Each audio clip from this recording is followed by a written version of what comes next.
Right, good morning all. Welcome to the corporate review meeting of Thursday the 29th of July.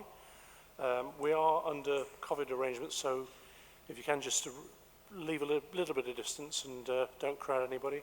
We'll also keep the doors open for ventilation purposes. We're covering this on a hybrid basis in that we do have some people who will be taking part in the meeting online, but obviously the majority of us are now, thankfully, back meeting in person. So first item is apologies. Apologies, Chair, from Councillor Spencer and Councillor Warman. Thank you. Item 2 is, are there any declarations of interest? Sorry, Chair, we've got apologies from Councillor Richard Ford as well. Okay, any more apologies? No, I think we've got most other people here. Item 2 is declarations of interest then. Are there any declarations of interest? Take that as no. Item 3 is the minutes of the meeting which was held as recently as the 10th of June. Are there any comments on that? Councillor Pert. Thank you, Chair, and good morning. Just in terms of page 3 of the minutes, where it indicates that we discussed the care director replacement, which we did, I didn't think we agreed to put it on this committee's work programme because I didn't think this was something that Dr. Harling indicated was as significant for corporate review and was cross-cutting across all committees. I don't even think that Health and Care Overview and Scrutiny Committee is going to look at this. Yes, Nick, would you like to speak? It's just if the rest of the committee concur with Councillor Pert's comments, then I'm happy to take that on board. So are there any comments about this is in terms of accuracy of the minutes? So you'd suggest that we take that off? Any objections to that? No? Okay, we'll do that. Any other alterations before I sign the minutes as a true record? No, I shall do that.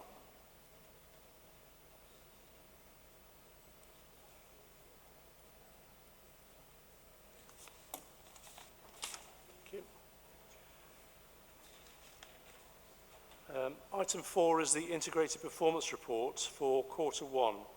And as I say, we have got a hybrid meeting.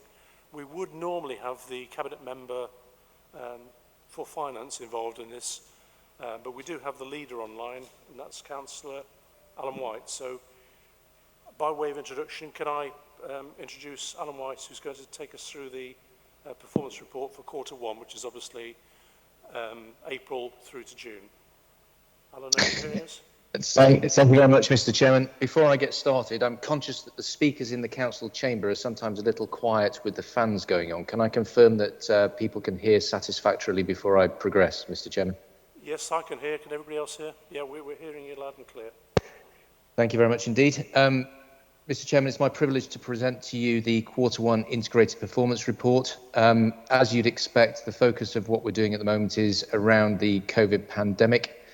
Responding to outbreaks, but can I say at this point we are starting to begin the transition away from focusing on outbreaks to more emphasis on working with the NHS to secure the remaining vaccine uptake across the county.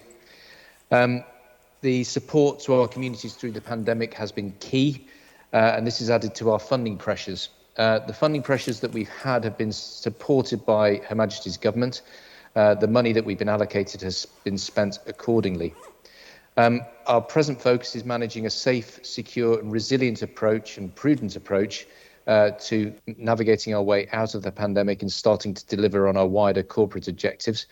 But overall, we believe that we're around an amber state due to the additional risks that we are facing.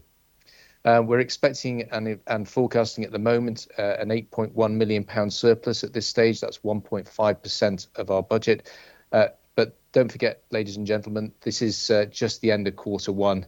I do have with me, of course, John Tradewell and I think and hope Wendy Thompson, who's here to help support with any of the details should you ask. There are areas of risk and we are managing those. You'll see that in the report. And Mr. Chairman, I've assumed that most people have had the opportunity to read the report prior to joining us on the meeting today. I'm delighted, incidentally, within adult social care and the care sector to say that 100% of staff in the care homes have had their first vaccine, with 92% having had the second vaccine. And I think that's a real tribute to that sector and the hard work that they've been doing. Additional funding for schools has been particularly welcome. We've had children missing exams and missed time in class. There's a lot of work to do to catch up with that. And the other point to note really, Mr. Chairman, is around business skills, where you'll see in the report some particular highlights around the support we're providing for apprentices and businesses starting up. Mr. Chairman, each part of the report goes into some detail about each of the portfolios. It may well be worth just pausing at that point and seeing if members of your committee have got questions around each of those areas in particular, which myself, John Tradewell or Wendy will be happy to answer. Mr. Chairman, back to you.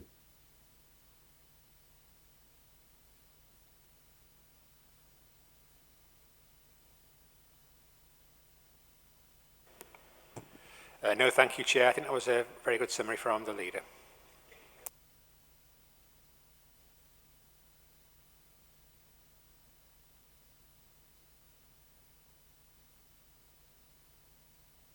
Sorry, I should have the microphone on.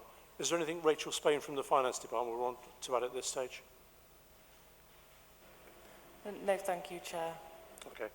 What I would suggest is if you are asking questions then, we need to be able to follow where it is that you're relating your question to.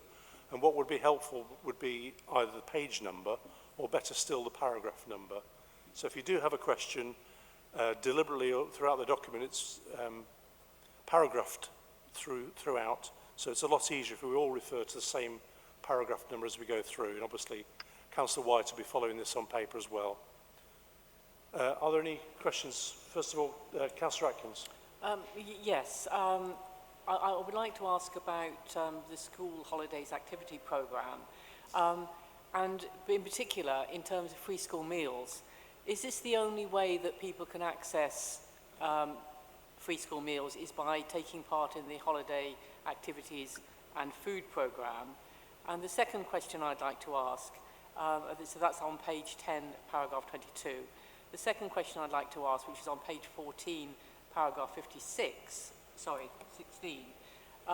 is how is the success of Everyone Health Staffordshire measured? Thank you. Could you hear that, Councillor White? I did, Mr. Chairman, thank you. Did you want to take councillors in turn, and may endeavour to answer those, or are we doing this? Nobody indicating at the moment, so we'll take them one at a time. Okay, the school holidays activity programme has been tied to activities in schools, but I think, and I'll have to check and get back to Councillor Atkins, Mr. Chairman, that people can actually come into school if they want, but I'll have to confirm that in order to get the free school meals. In terms of the next one, which was paragraph 56, I don't know the answer to that question, but I'll be able to find out and get back to Councillor Atkins. That was about measurements of success, wasn't it? Okay. Councillor Pert. Thank you, Chairman. Can I just make a couple of comments about the report and a couple of suggestions to make it easier, not being lazy, but easier for us to focus on the relevant elements. There are 74 paragraphs here, and if they were ordered by the most, either the highest risk or the greatest benefit, it would be then easier to see and focus in on where the real important areas of scrutiny would be. But it feels like they're all treated equally, and they sort of sequentially move through the council, and actually some of the areas we probably don't need to know much detail about or focus in on. And I think that it would be easier going forwards, certainly from my perspective, to be able to have a bit more detail on the critical elements and the key risks and the key deliverables, and then the same amount of information as we have currently on those other areas that are the parts of the machine that need to be well oiled to make the machine work, but don't necessarily need significant scrutiny. That's the first suggestion, just by way of improvement and making it easier for us less versed in every penny that is spent through the council. The second point I just wanted to make relates to paragraph 28. And it's probably a bit of a similar thing. Paragraph 28 talks about the brilliant job that has been done consistently over a number of years to get the Staffordshire History Centre and Records Library to being something of a visitor centre, and that's brilliant news. I think it's fantastic. But actually it loses the context of all the other money that is being spent in Stafford town centre to make it something of a place where people want to go to. And I think sometimes it would be good not just to give the county council context, but also that wider context for our residents, because in the end, what the residents will see is £20 million being spent on the high street. They'll see a couple of £1 million spent on Shire Hall. They'll see 35 million spent on the SWAR. They'll see the monies that's been spent referred to in this paragraph. And I think what people are more interested in is what's the end outcome for my town centre? And I also have my, I was going to say honourable friend, I'm not sure he's my honourable friend, but my good friend with the same namesake next door to me, who's having lots of money spent in Tamworth as well. And I think it'd be good just to give a much bigger perspective, even if it isn't just ours, but we're partners to all those schemes. Thank you, Chairman. Okay. We do have a second question, a follow-up now with Councillor Oates. Thank you, Mr. Chairman. I've got a number of questions, not necessarily on the same issues that Jeremy Pert has raised. Do you want me to quickly run through them? Yes, please, yeah. Okay then, so let's go. Page 10, paragraph 21, talks about child protection. Now, we read in the media regularly that during the pandemic, a lot of neglect and abuse has taken place behind closed doors that we don't know about. So my question on that paragraph is, are we confident that we've maintained good detection rates and actually the need for these protections are reducing, or is it that there is a hidden problem as we read in the media? On the same page, paragraph 23, 60 foster parents is a lot. Now, I have the unfortunate position of listening to the same radio as my wife chooses. So every day on Heart FM, I hear adverts from By the Bridge Fostering. And the two things concern me. One is it by a bridge? But secondly, what is our current relationship with private providers of foster care, and how aggressive are our comms around our own recruitment for foster carers? So they're the first two. The other two are around paragraph 30 and the introduction to the report as well. And it's the EIS section, which deals with recovery and deals with school leavers and apprenticeships. For me, Mr. Chairman, the COVID-19 pandemic health impact has been reduced by the vaccine, and we can see that in the figures. I'm concerned that the next biggest impact is actually on the disruption to pre-16s who have been isolating or sent home in bubbles. Now, I appreciate the government may be changing their actions, and I appreciate that Staffordshire County Council doesn't deliver education in the way it used to. But I'm disappointed not to see it in this statement as being an issue that we may need to address at some stage in the future, because education, I think, is probably going to be the next biggest bit of disruption that we may wish to mitigate. And finally, it's a political point on paragraph 71.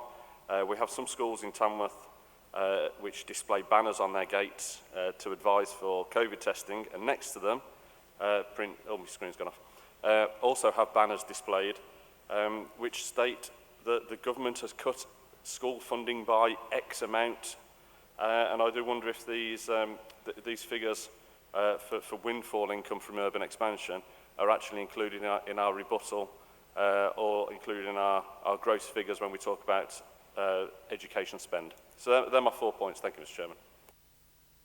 Okay, we are going to have to go backwards now to Councillor Pert's questions. One about the presentation. I wonder if John Treadwell wants to speak on that in terms of the format and presentation of the reporting. Thank you, Chair. Yes, we're always very happy to look at how the report is structured. The way we structure it at the present time is to try and corral the various items by, you know, particular themes and headings. So you've got the directorate headings, and then you have the thematic headings, communities, etc. So that is a way of trying to organise it to help members. If the committee feels that a different organisation would be more helpful, then we're always happy to look at that. I think what I would say is, if we do put things, 70-odd paragraphs in priority order, I hope we're not going to get any stick for getting the priorities wrong as far as members are concerned, and I wouldn't want to have a lot of debate about which are the sort of highest priorities, but I'm sure we could try and give people a bit more focus on the big issues if members think that would be helpful. But again, you know, apologies if we don't always get that right. Okay. The other question was about the wider context of the records library. Who would like to say that question? Could I just come in on that, please, Mr. Chairman? First of all, in terms of the ordering of the paragraphs, the Corporate Review Committee and Cabinet is looking at the cross-cutting components of the council. So it's sometimes there are things that are not particularly large in scale but are urgent to be dealt with, and some things are large in scale but are long-term to be dealt with. And it's how you would sequence the change in running order would be quite difficult to work out in a meaningful sense. So it is the way it is in order to try and collect together by portfolio each of the aspects of the running of the council. So the point about the William Salt Library and the loss of context around the William Salt Library, Mr. Chairman, I take that point. It's a fair one. However, another scrutiny committee, which is Prosperous Scrutiny Committee, looks at the work going on around towns and the collective endeavour to try and improve the lot of people living in our towns across Staffordshire. So I think perhaps in this committee it may well be that Councillor Pert's point is correct, but in Prosperous they certainly will be looking at town deals and the work we're doing with them. If I can move on to Councillor Oates' questions, Mr. Chairman, if that's convenient. Please do, yeah. The child protection situation is one which is difficult to determine, in part because many of the referrals come through schools, and the fact that schools have been not open for some considerable period of time has meant that referrals have been down. I think as time moves forward and children spend more time in school, I think we will see some of those referrals going up. Councillor Oates is very right is correct to be vigilant about this issue, because we don't want to be missing those children who are in desperate need of our help, but we can't get to them because they're not presenting at school. I think this will remain an issue for some time. I think there is an element of children who will not be coming back to school because children may elect to home educate. For those parents who have done a home education, I think there's been a great deal of appreciation for the role of teachers and the hard job that they face, having just 1 or 2 children at home to look after rather than 30 in a classroom. The foster parent recruitment thing has been a challenge from my entire time as a county councillor. We are in competition with the private sector providers of foster care, and we do what we can to make sure that we advertise as I think the word Councillor Oates used was aggressively as possible, because we're always on the lookout for foster parents. And I've been to some of these foster parent celebration events. They're absolutely fantastic, the work that foster parents are doing, and I'd encourage anybody to refer somebody into into the county council if they're thinking about being foster parents. Anybody can be a foster parent. Well, almost anybody can be a foster parent, and so please do come forward. As to the point about pre-16s and isolation and the impact that it's having on their education, yes, it's undoubtedly having an impact on children's education, and I am very worried about what the future looks like for children who've missed a good chunk of education, particularly the pre-16s that Councillor Oates referred to. I've tasked Councillor Price, the education portfolio holder, to get in amongst this and try and ensure that we are doing our best, or our schools are doing their best with the controls that we have available, or the influence we have available, to help children catch up. The mixed messages around schools about COVID testing and windfall figures or funding, I can't do much about what schools put up on their banners, or put on the banners, put on the fencing outside the schools. The figures we're referring to, I don't think include windfall figures, but Rachel Spain might be able to advise me otherwise. But certainly the numbers we're referring to, the amount of money that we get into the County Council for the schools capital programme are as set out. But Mr. Chairman, I'll defer to Rachel if she has any different numbers on the different information on the windfall numbers. Back to you, Mr. Chairman. Rachel, did you want to comment on those numbers? Yes, thank you, Chair. Councillor White is quite correct that the capital programme includes the allocations that we receive from the government for schools. That's clearly set out in the table in the appendix there.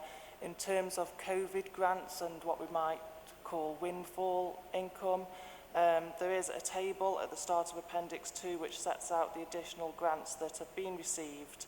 And at the moment, none of those include school grants, and we are not aware in this current financial year of any additional funding coming to schools as a result of COVID. Councillor Oates, have you had sufficient answers to your questions? Thank you. Next to indicate was Councillor Salisbury.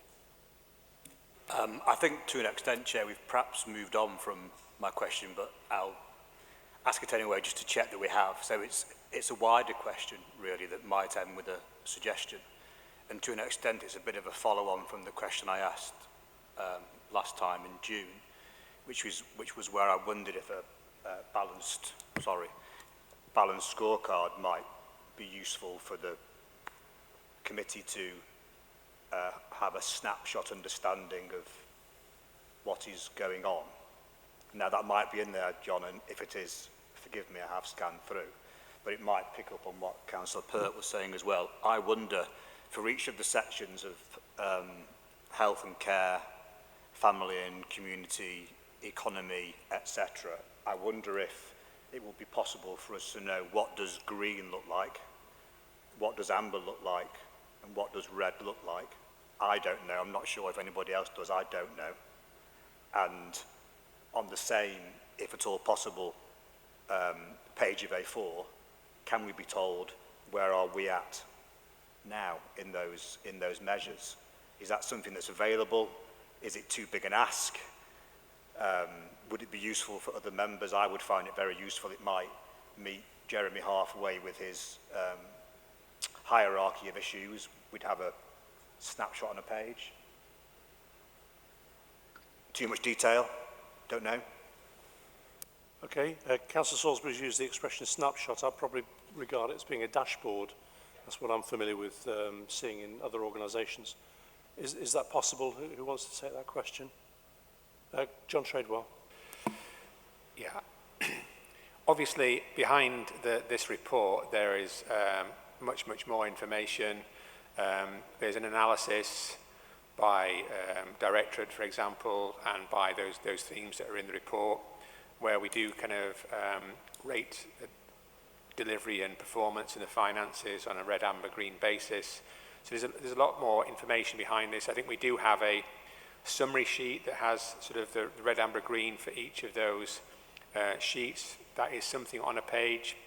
And the difficulty of trying to do a snapshot performance on a page to capture the whole council is this is a really complicated business, and trying to sort of it becomes a little bit glib almost when you try and boil it down to just a one-page snapshot. So I think we try and boil the finances down onto one page, and we could probably do something that gives you a bit of a red, amber, green across the various directorates. I think that'd be something we could introduce quite easily if that's of interest to you. So perhaps we'll put that in next time and see whether that adds to the richness of the picture that we're presenting.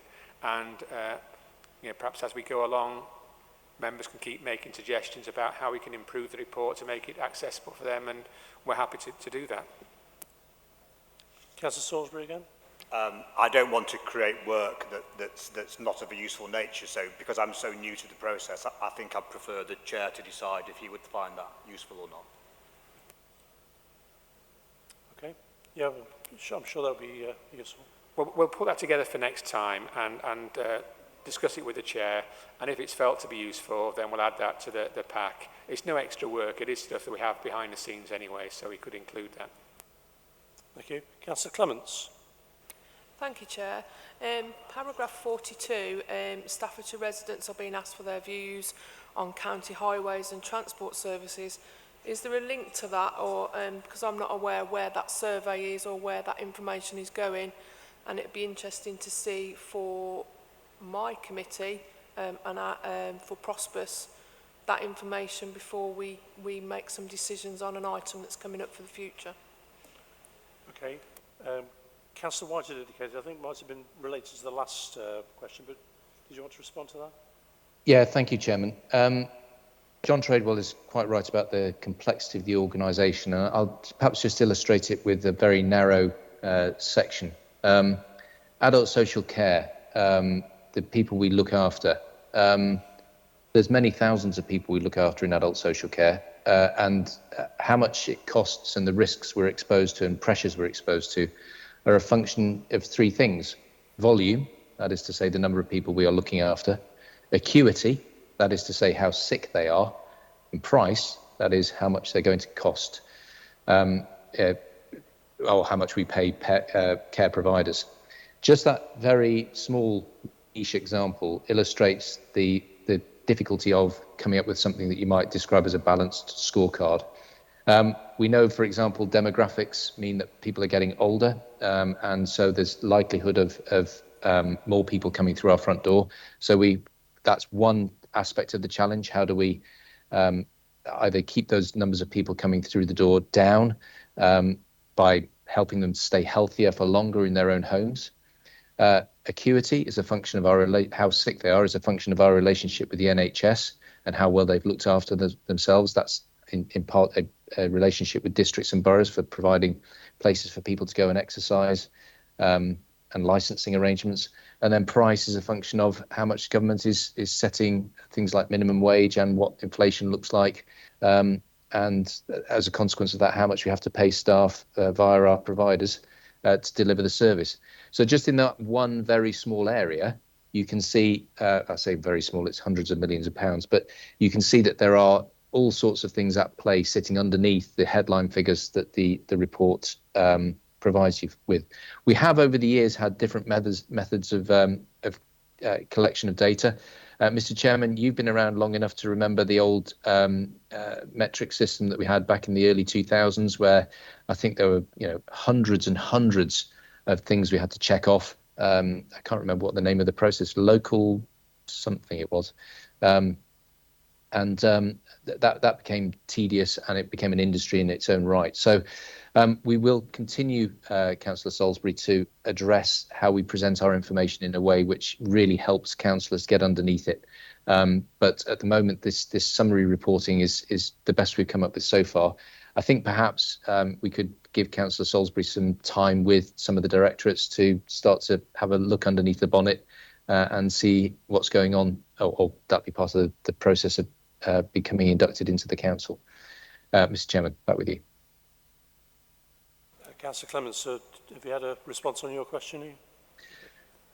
We'll get the information to Councillor Clements about the survey, Mr. Chairman, so that she can use that as the basis of any investigation she wants to take place, either through overview or scrutiny at Prosperous. And I would always do as Councillor Clements says.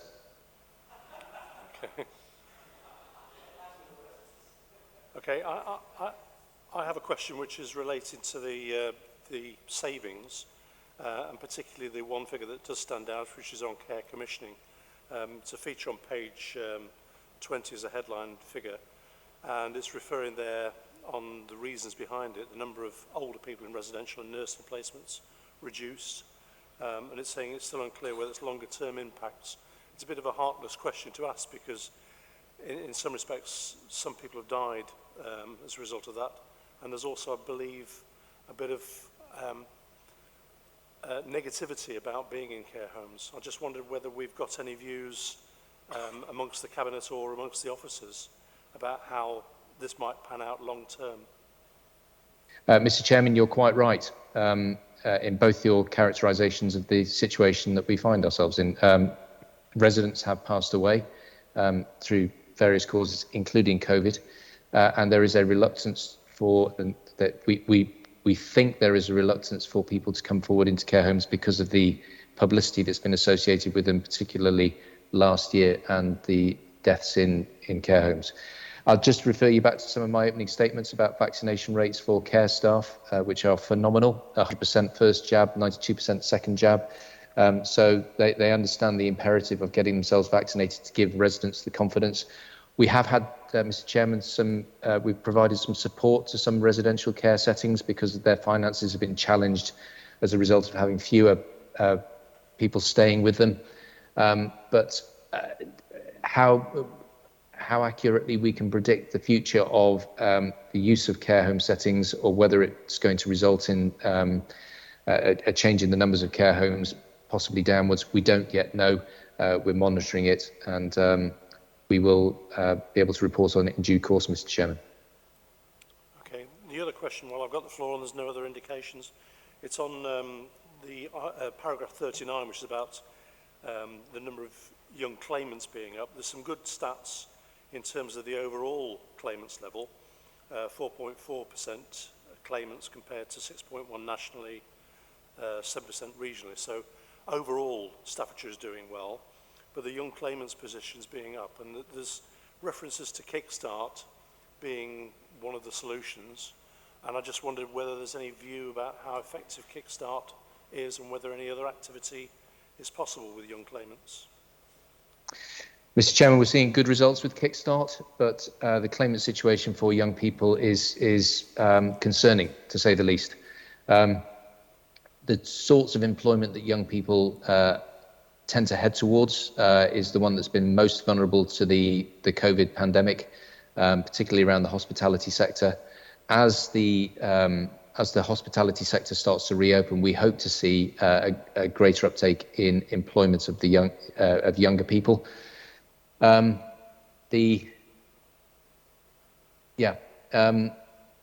So we will see, I guess, over the next couple of months how that manifests itself.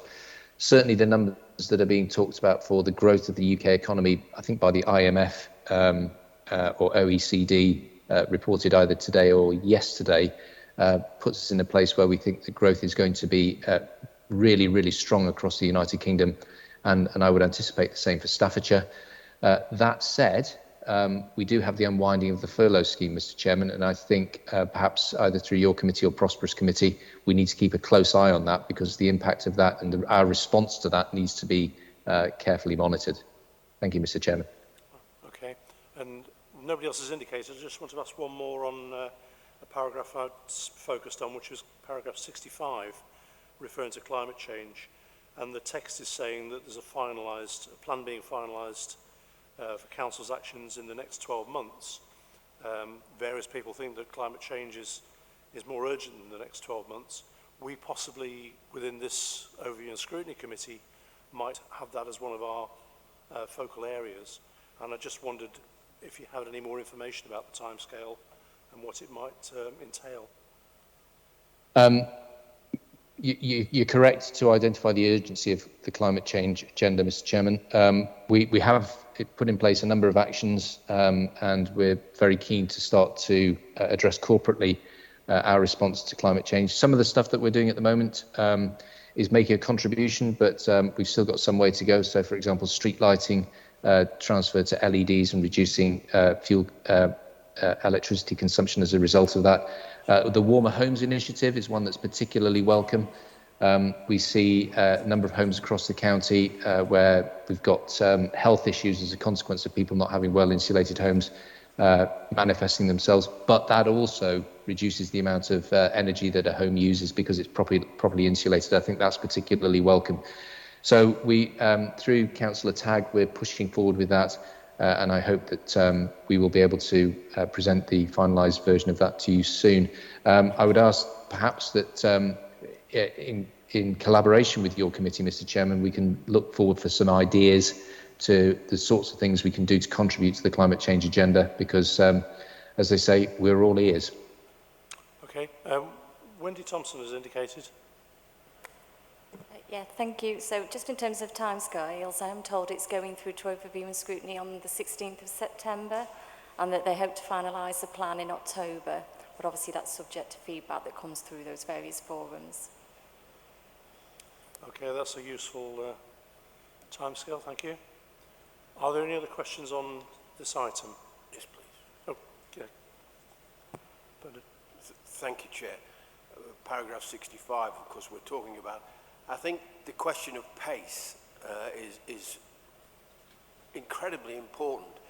And my experiences as being portfolio holder at East Staffordshire Borough Council for climate change is where you put a carbon neutral date into a paper, 2050, people tend to think, well, that's a long way off. We've got plenty of time. So I think there's a need to address how we present this sort of information. Because people who may not be as alert as others will see, oh, 2050, we've got plenty of time to think about this, that, and the other. Climate change will not wait for politicians and local authorities to make their mind up about a plan. We need to get a grip of this, and we need to be moving at pace. So I would ask the Cabinet member, and I have mentioned it to him, that we do get into a different frame of mind. Pace, pace, pace needs to go with climate change. Mr. Chairman, if I could just respond to that, because I think that's a really, really good point. If we approach the 2050 deadline the same way as I used to approach doing essays when I was at university, then there'll be lots of time to do it, and we'll leave it right up to the last minute. We can't do that. What we've got to do is to make steady progress over the years to achieving the target by 2050. We can't leave everything to the last minute and defer it to another generation, because that's surely what it is by 2050. It's got to be this generation that starts the work and continues the work we're doing already, so that we hand off to the next generation a very, very significant contribution to climate change and carbon reduction in the next 5 to 10 years. Okay, Councillor Jeremy Pert. Thanks, Mr. Chairman, for allowing me to come back in. Just wanted to pick up some of the detail in the appendices, if we're on there. I'm specifically on page, it says page 22, but it's actually page 24, paragraph 18. And then I just wanted to pick up a couple of others, if you would oblige me, please.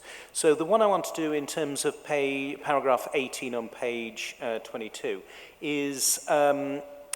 I was surprised that whilst there is a £200,000 saving in the mental health contract, given what we've just been through in the last 18 months, that we're not looking to reinvest that, and instead we're trying to take that as a saving. I would have thought that we've talked about what's going to happen post-lockdowns and living with COVID, and quite right to do so, and the importance of education. But one of the things we're going to see alongside long COVID is some significant mental health problems for all sets of people, both in complexity terms for MPFT to focus in on, but also in terms of community mental health. And I was surprised that actually we weren't looking to be more aggressive and supportive in both measures with that saving.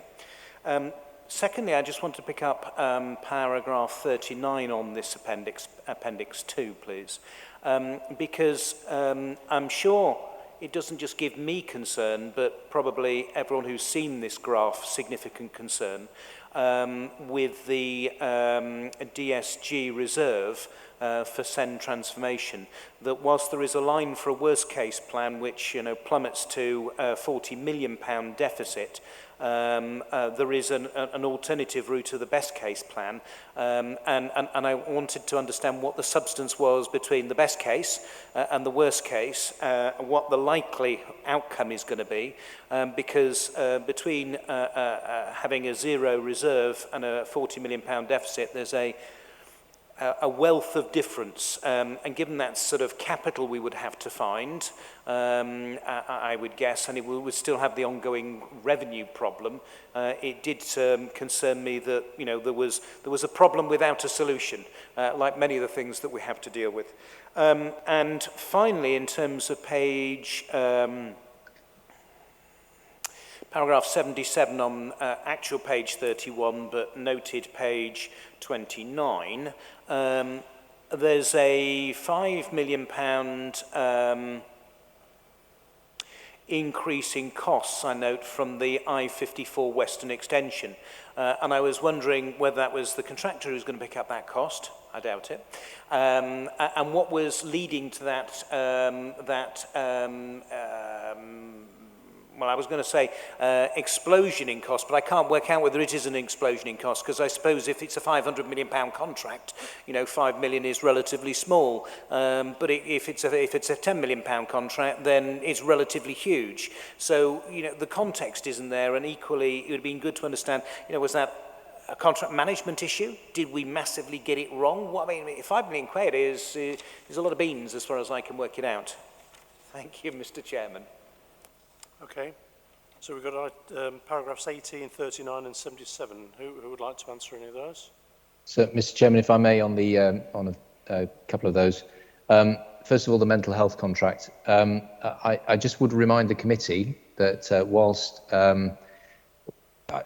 we are battling our way through COVID, and we have received significant sums of money from government to support us through the pandemic, we still have a £62 million savings plan to deliver.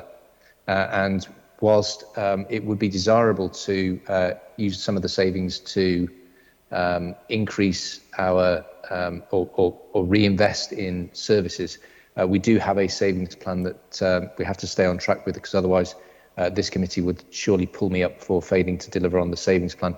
When you look at the overall corporate financial situation, there is still a long way to go with that savings plan. That's the reason why we are having to book in these savings. And I appreciate Councillor Pert's point. It feels counterintuitive, but we have to continue to do that work. As far as the DSG reserve is concerned, best case versus worst case scenario, I would draw your attention to the SEND transformation plan, Mr. Chairman, which is now up and running. If it goes according to plan, we get best case. If we do nothing, we get worst case, and there are a range of possibilities in between. Councillor Price is putting his shoulder to the wheel with SEND transformation, and I anticipate he'll be reporting to scrutiny committees in due course about his progress on those transformation programmes. The I-54 Western Extension budget change is a whole hill of beans. Councillor Pert is right. I don't know the precisely what sits behind that. There is a set of arrangements around us recouping the money that we've invested in I-54 through business rates over a period of time, but the details of that I don't have immediately to hand, but can find out for him if he wishes, Mr. Chairman. Is that okay, Councillor Pert? Okay, no other comments from the officers? We have no other indications, so can I thank those that have participated online and in person on this item, and we'll no doubt have the opportunity to review the next quarter very shortly. So thank you for your attendance. We'll now go on to item 5, which is the long-winded title, Proposal for Scrutiny of the Medium-Term Financial Strategy and Annual Budget and Council Tax. Those members that have been on this committee before, in fact councillors of yesteryear, will know the magic initials of MTFS is hidden in amongst that. So we will explain a bit more about MTFS, but first of all, if I can introduce Nick Pountney, who's going to explain a bit of the process. Thank you, Chair. So the Corporate Overview and Scrutiny Committee has as one of its main responsibilities scrutiny of the budget, the medium-term financial strategy, and we have for a number of years been recognised as one of the leading authorities on doing this. The mode that we've operated is that this committee has the responsibility, but the preference is to form a working group, which will then carry out detailed work over a number of months, starting in September, concluding towards the end of January, having interviewed the Cabinet members, lead officers over various pressures and issues regarding the budget, forming their recommendations and then presenting them back to this committee for approval, and it then goes to Cabinet for their approval and is also reported along with an executive response to your recommendations to the full council when the budget is set. It's a method that has worked very, very well. Our Cabinet members and our senior officer colleagues are very open and honest. The questioning is very robust, and it does form a really, really important part of the work of this committee. I don't know if Rachel Spain, from the financial point of view, would like to add anything else. Can I invite Rachel, who will be our hand to hold on the finance side? Thank you. Yes, I will support the group as I have done previously. And I'd just like to add to what Nick has already explained, just to explain that this scrutiny, the working group, is held in really high esteem by external people to the authority. Obviously, Nick said that senior officers and cabinet members are grateful for the work of the group and are open and honest when being asked questions about their budgetary and pressures and savings and so on. But also external people, such as our external auditors, really value this whole process, and the scrutiny of the budget really adds to the robustness of our whole MTFS. Okay, if I can give a bit more of the background then from my perspective in terms of chairing the MTFS group, we obviously need to be a critical friend to the Cabinet and look at opportunities to examine in closer detail or scrutinise the wider cost. And there are a number of different ways of doing it. We have had the approach where we've looked at the biggest spend and we've interviewed the Cabinet members that have got the biggest control of the budget, if you like. So the things that cost a lot, i.e. adult social care, childcare, have been given more scrutiny and more interviewing. The other approach we've taken is to look at some of the things that give the biggest opportunities. So we've looked at things like, I forget the actual expression we used, but the sort of Amy type contracts, the third party outsource contracts, and bring those commercial deals under more close scrutiny. But latterly, because we had the situation we did, we decided to look outside the room, if you like. My expression is best to describe that if you keep asking the same people in the room the same questions, you're going to get the same answers and you're not going to learn from it. So what we did was, because we were driven by COVID and we couldn't get to have meetings, we asked contacts in the LGA and New Local and brought people in who were able to give us an external perspective. And I think members found that particularly useful. So the format of the MTFS group, as Nick has described, is to start around September time, getting August holidays out the way maybe, and it's got to have a finality because we have to provide the report, as Nick has said, that feeds into the budget process. So we can't really go much past January. So if you can imagine a window, if you like, from September through to January, there are no rules, if you like, in terms of who we interview. There are no rules in terms of how many people we have to interview. There are no particular rules about numbers of people on the MTFS group. What I would suggest is that we try, and Carol's not on the meeting, but Carol Bloxham. Okay, she was there at the start of the meeting. Carol Bloxham also assists the committee and coordinates who we might invite to those meetings. But generally speaking, we'd be talking about, let's say, 5 to 7 meetings. Depending on what we decide at the first meeting, we see as being our focus, or what we might decide as a wider group.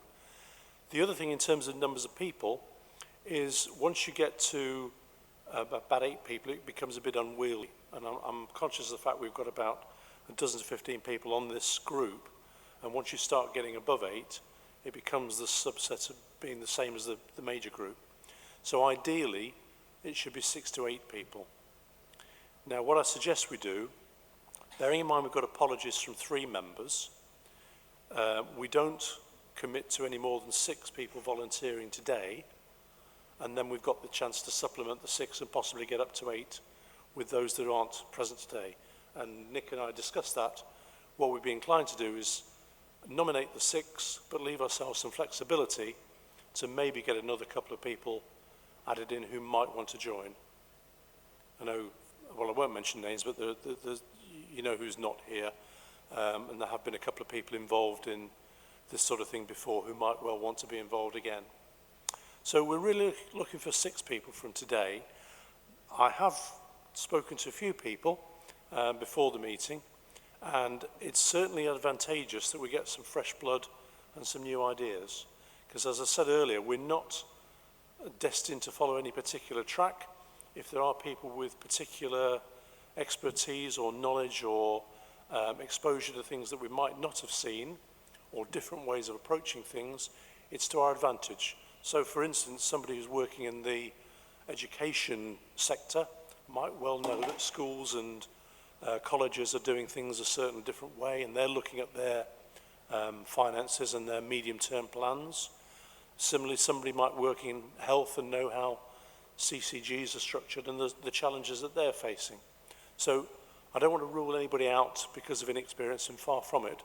I'd like to think that those people who are new to this council might feel this is a good opportunity to get involved, particularly because it's a holistic view.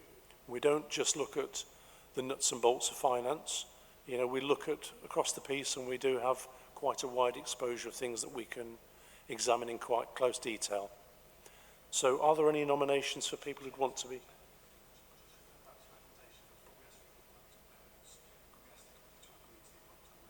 Sorry, yes. Yeah, just a technicality. Nick has reminded me we need to agree as a corporate review committee that we want to have an MTFS group. Are there any comments about that principle? Councillor Pert.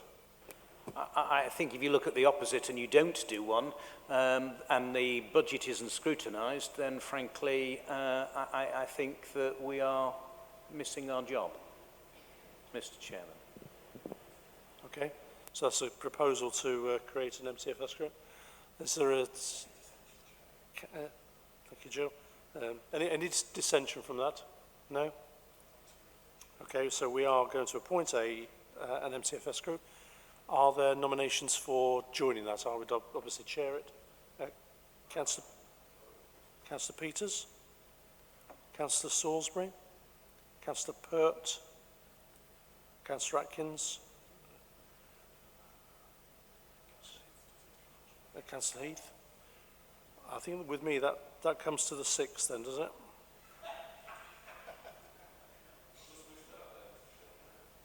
And are you very keen on joining? I mean, we can...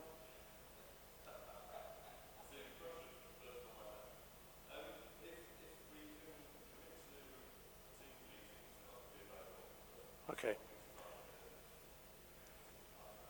In terms of when these meetings are, obviously we've got to fit in with officer availability and those people that we might want to scrutinise. They do tend to be daytime. Wherever possible, we give as much notice so that people can organise their diaries around them. It does get a bit hectic to start with because the ones in the first few weeks tend to be very short notice. Through you, Chair, I have to say it is a commitment, as you're aware. Yeah. And, you know, I've said we'll get holidays out of the way. I've got some holiday in September rather than August. So we do have a few challenges in the first few months.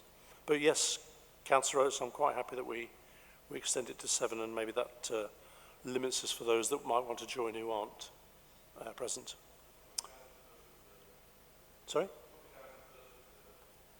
Okay, yeah, we'll bear that in mind. Councillor Peters. May I ask, when you're scheduling these meetings, I hope that colleagues like myself keep their diary up to date, electronic diary up to date, and it would be extremely helpful if you could look at those diaries when trying to formulate the schedule moving ahead, because there's nothing worse than extending an invitation only to have it knocked back when you've scheduled meetings officially anyway. I'd be grateful if you could consider that. Yeah, that's a good general point. I know that Carol's not on the call, but Nick is. And officers do tend to use the Outlook diary in order to see what looks like an available slot. And if you've got commitments that aren't in your council Outlook diary, it does cause problems because they assume you're available when you're not.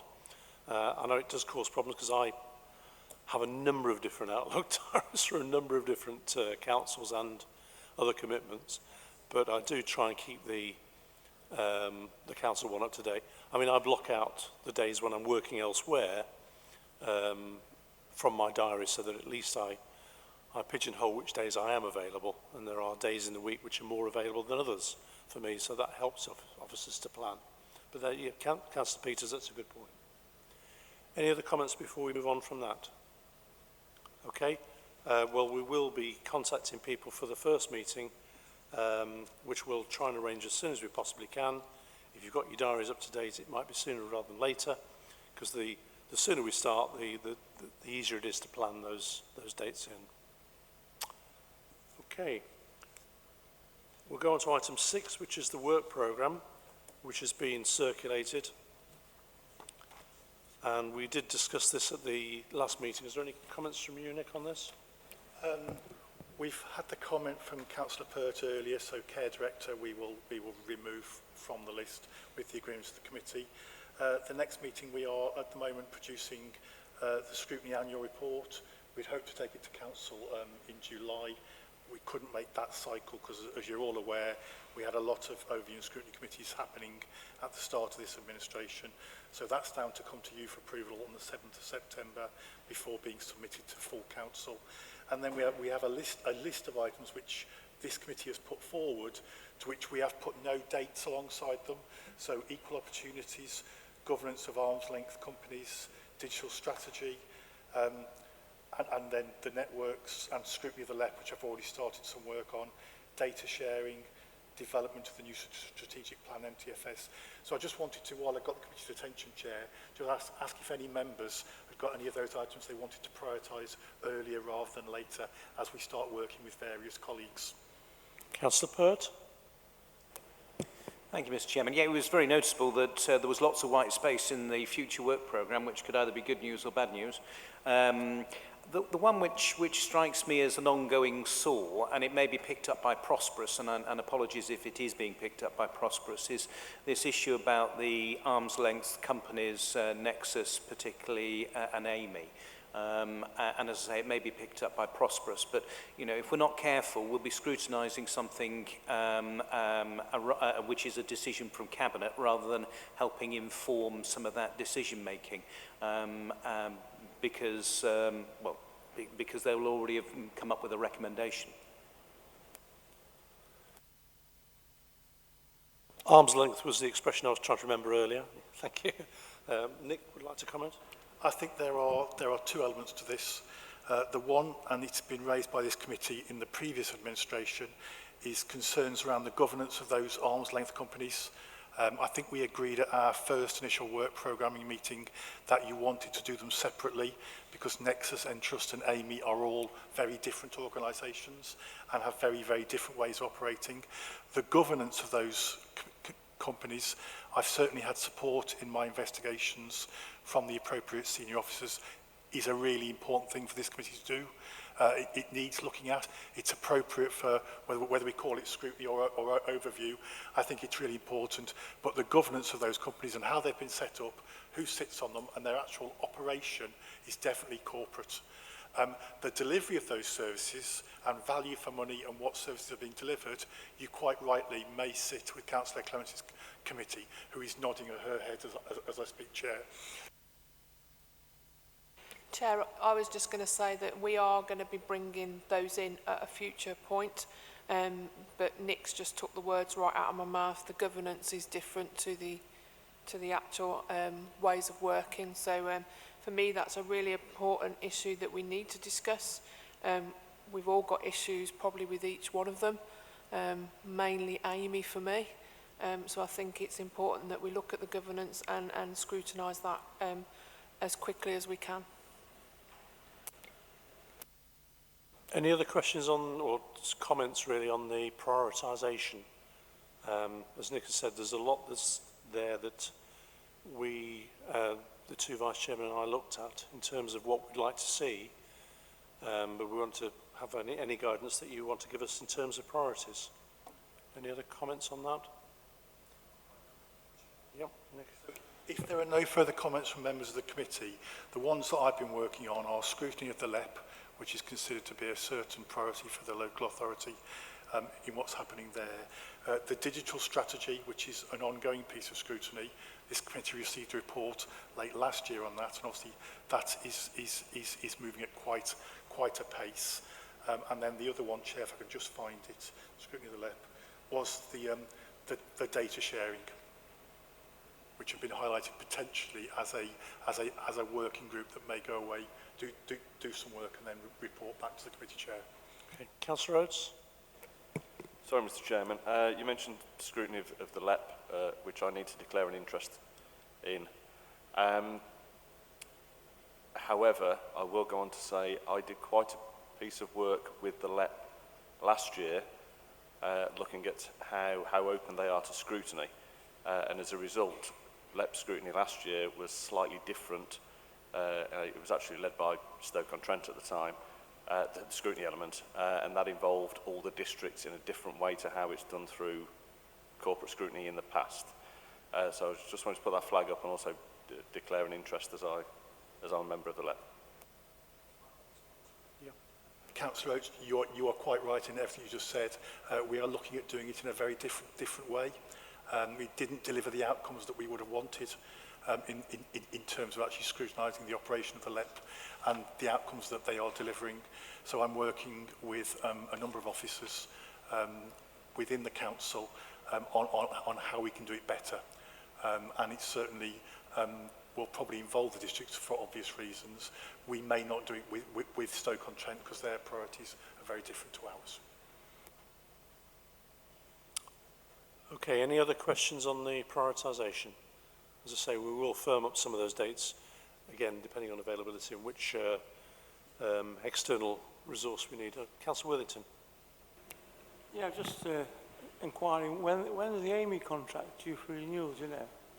It is during this year, isn't it? Is it this year? November sounds familiar to me. I think it's one of the most important contracts. We need to certainly get it right, because I'm certainly not happy with the way things operate currently. Thank you. Yeah. Yeah. Yeah, we'll get a specific time and put it on the appropriate agenda. Any other comments or questions? Okay. We don't need to exclude the public. We have no private detail. So I'll close the meeting. Thank you.